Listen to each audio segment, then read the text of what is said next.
નવસારી શહેર અને આસપાસના વિસ્તારોમાં અવરજવર કરતા લોકો માટે મહત્વના સમાચાર સામે આવ્યા છે।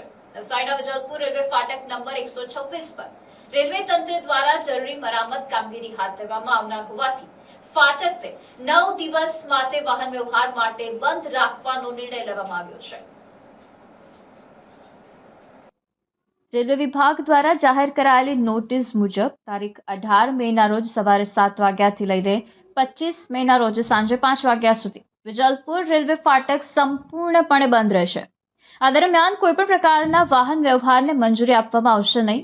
ફાટક બંધ રહેતા સ્થાનિક રહેવાસીઓ, રોજિંદા અવરજવર કરતા નાગરિકો તેમજ વાહન ચાલકોને ભારે હાલાકીનો સામનો કરવો પડી શકે છે। લોકોને વૈકલ્પિક માર્ગોનો ઉપયોગ કરવાની સલાહ આપવામાં આવી છે। રેલવે તંત્ર દ્વારા નાગરિકોને કામગીરી દરમિયાન સહકાર આપવા અને ટ્રાફિક વ્યવસ્થાને ધ્યાનમાં રાખી અગાઉથી જ પ્રવાસનું આયોજન કરવા અપીલ કરવામાં આવી છે। Bureau report NTC news, Navsari.